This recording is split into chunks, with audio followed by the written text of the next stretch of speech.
Hello, everyone. Welcome back to the Easy English channel. We are so happy to see you again. I'm Emily. And I'm Peter. Hello, Emily. I'm feeling very excited today. Do you know why? Why is that, Peter? Because today we are going to help our listeners with something they often find scary. We are talking about how to start a conversation naturally. That is a perfect topic, Peter. Many students tell me, Emily, I know many English words, but when I see a person, my mind goes blank. I don't know how to start talking. Exactly. It can be a bit nervous to say the first word to a stranger, but don't worry, listeners. Today, we will give you simple tools and practical phrases to speak naturally and feel confident. But before we begin, remember to subscribe to our channel if you haven't already. Give us a like and share this video with your friends. Your support really helps us make more lessons for you every week. Yes, thank you for being here. Okay, Emily, let's imagine a common situation. I'm at a cozy coffee shop. I'm waiting for my drink, and I see someone sitting nearby. What is the first thing I should say? Well, Peter, you can always start with a simple greeting, but instead of just a formal hello, you can say, "Hi there, how's it going?" Hi there. How's it going? That is very common in English, right? Does it mean the same as how are you? Yes, exactly. It is a friendly, casual way to say, "How are you?" It sounds more natural and relaxed for a daily conversation. When you say it with a smile, it shows you are a friendly person. I like that. Hi there. How's it going? It feels much lighter. Now, what if I want to talk about the place we are in? For example, the coffee shop itself. That is a great strategy. We call this contextual openers. You talk about what is happening around you at that moment. At a coffee shop, you can ask, "Is this your first time here?" Or, "What do you recommend to drink? I can't decide." Oh, those are good. If I ask, what do you recommend? It shows I value their opinion. People usually love sharing their favorite things, like a special latte or a delicious muffin. Exactly. It creates a shared experience. And if they answer, you can easily follow up. For instance, if they say, "I love the iced caramel latte here," you can say, "Oh, really? I usually drink black coffee, but that sounds great. Maybe I will try it today." See? Now we are having a real conversation. It's not just a boring hello and goodbye, we're sharing ideas. Right. Now, let's move to another common situation, a party or a social event. Peter, imagine you are at a friend's birthday party and you don't know many people. What would you do? At a party, I usually look for a connection.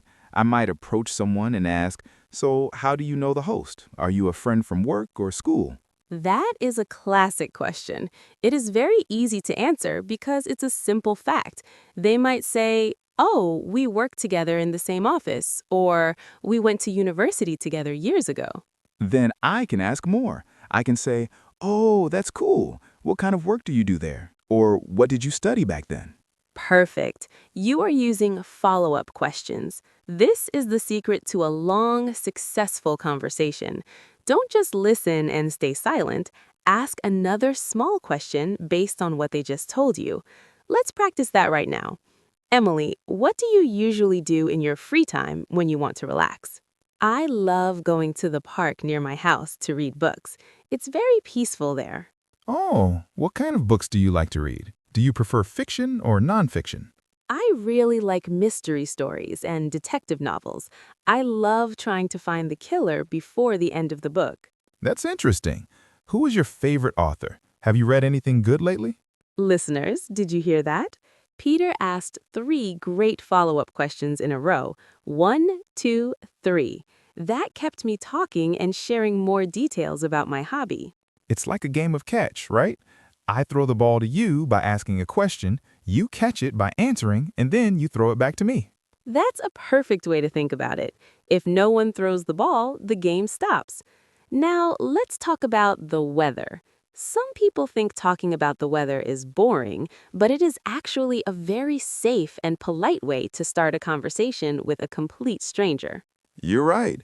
Everyone experiences the weather, so everyone has something to say about it.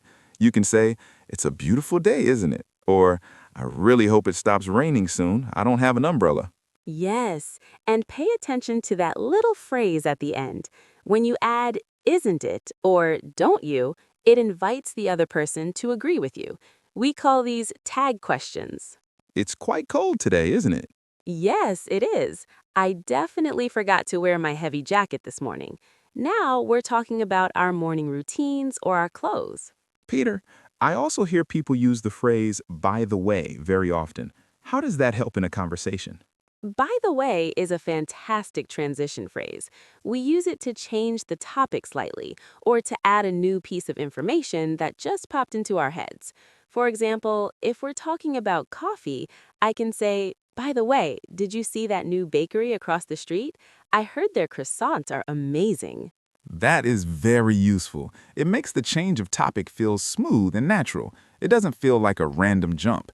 It makes you sound like a fluent speaker, not like a robot following a script. Exactly. Now, Peter, let's talk about something that isn't about words. Body language. Is it important when you are trying to be friendly? Oh, definitely. Body language speaks louder than words sometimes. If you look at the floor, cross your arms, and speak very quietly, the other person might think you are unhappy or bored. You should stand up straight, smile, and make gentle eye contact. A smile is a universal language. It tells the other person, I am a friendly person and I am open to talking with you. It makes them feel comfortable too. Also, remember your voice. Try to use a falling intonation for normal statements and a rising intonation for questions, like, how are you? Your voice goes up at the end, instead of a flat robotic voice. That makes you sound more energetic, sincere, and truly interested in the other person. We have covered many great tips today, Emily. Let's review them one more time for our friends at home. First, start with a friendly, casual greeting like, hi there, how's it going? Second, use contextual openers. Look around you and talk about the coffee, the music, the event, or even the weather. Third, always use follow-up questions. When they give you an answer, ask why, when, or what kind of to keep the conversation moving. Fourth, use tag questions like isn't it to invite the other person to speak, and use phrases like by the way to change topics smoothly. And finally, don't forget to smile and just be yourself. Don't worry about making grammar mistakes. Most people are just happy and impressed that you are trying to speak English with them. That is so true. I've traveled to many different countries, and people are usually very kind and helpful when they see you are making an effort to learn English. Now, we have a little challenge for our listeners. This week, we want you to try starting just one conversation in English. It doesn't have to be long. It can be very, very short. Yes, maybe just say, it's a lovely day, isn't it, to someone waiting at the bus stop or the supermarket. Then come back to this video and tell us in the comments section, what did you say and how did the other person react? We really love reading your stories and experiences. Don't be shy. Remember, we are all learners here and we are all growing together. That's right. Every small conversation you start is a big win for your English progress. Well, I think that is all the time we have for today's episode. Peter, I had a wonderful time exploring these tips with you. Me too, Emily. I feel very inspired. I think I'm ready to go out and try to meet some new friends right now. That's the spirit. Go for it. Thank you everyone for listening to the Easy English channel.